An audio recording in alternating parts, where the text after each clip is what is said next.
Salut à tous, c'est Stolgreen. Alors je fais une petite vidéo par rapport aux revenus sur YouTube. J'ai eu une discussion sur une vidéo et j'ai lu pas mal de bêtises. C'est pour ça que je rentre un peu dans le débat. Donc j'ai vu pas mal de gens qui avaient fait des vidéos donc très intéressantes, mais le 1$ tous les 1000 vues qui revient régulièrement, alors ça il faut arrêter parce que c'est totalement faux. Il y a beaucoup de critères qui rentrent en jeu que je vais expliquer plus tard. Pour se faire une idée, il faut savoir qu'une vidéo va rapporter en moyenne entre 50 centimes et 5$ tous les 1000 vues. Donc comment ça se passe? Donc déjà comment fonctionnent les revenus? Donc un youtubeur va être payé quand il va avoir une publicité avant sa vidéo. Il va être payé lorsqu'il y aura une pub à l'intérieur de la vidéo. Donc, en général c'est matérialisé par des petits traits jaunes en bas. Donc plus la vidéo est longue et plus il y aura de pub, ce qui est logique. Et vous êtes payé aussi par rapport à la petite pub qui se place en bas de la vidéo, où là ça se passe au clic, plus il y a de clics, et plus le youtubeur entre guillemets est payé. Donc déjà par calcul simple, plus une vidéo est longue et un temps de visionnage long, donc qui minimum on va dire 20 minutes, on peut être sûr que dans 20 minutes il va avoir déjà 2 ou 3 pubs. Donc déjà elle va rapporter 2 ou 3 fois plus que ce qu'elle est prévue à la base. Ensuite, parce que c'est pas du tout le seul critère, il y a beaucoup d'autres critères qui rentrent en jeu. Il y a aussi par exemple le lieu de visionnage, c'est-à-dire que si une vidéo fait fureur en plein milieu des États-Unis, elle va rapporter plus d'argent que si elle fait fureur au fin fond du Népal.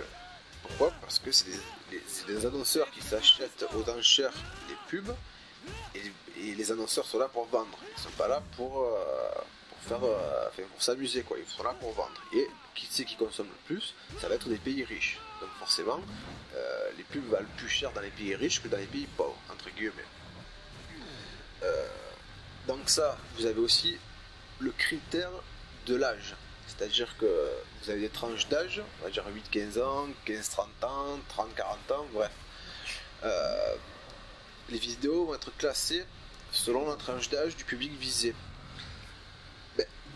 Par exemple, la tranche des 8-15 ans, c'est celle-là qui va rapporter le plus. Pourquoi? Parce que ce sont eux les plus gros consommateurs aujourd'hui. C'est ceux qui font acheter les parents, qui achètent pour eux.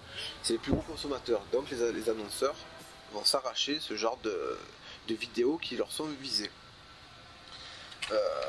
Il faut savoir aussi que, comme je disais tout à l'heure, plus il y a d'enchérisseurs, plus la vidéo rapportera d'argent. C'est pour cela que par exemple des fois vous pouvez voir des vidéos où la publicité ne peut pas être passée. C'est-à-dire par exemple vous prenez le dernier chanteur à la mode, il va faire sa chanson, le premier jour la vidéo ne peut pas le passer. Pourquoi? Parce que il y a tellement eu entre guillemets une guerre d'enchérisseurs que la publicité a été achetée très très cher. Et entre guillemets leur est donné la possibilité d'avoir une pub qui dure 30 secondes, 40 secondes et qui ne peut être passée.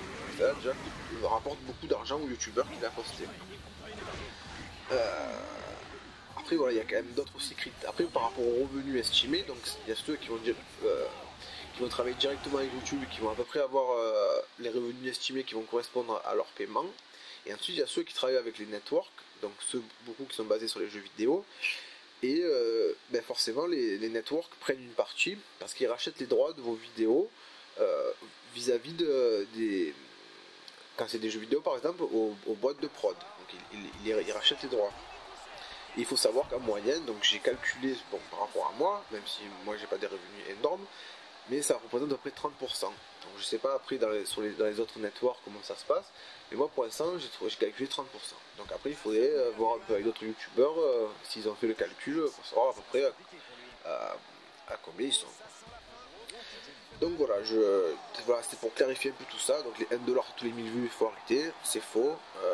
Il y a plein de choses qui rentrent en compte. Tous les youtubeurs ont une application sur le portable qui s'appelle YouTube Creator. Vous pouvez voir en temps réel les revenus sur les vidéos par jour, par mois, par année, enfin bref. Donc on sait très bien entre guillemets ce qu'on touche, ce qu'on ne touche pas.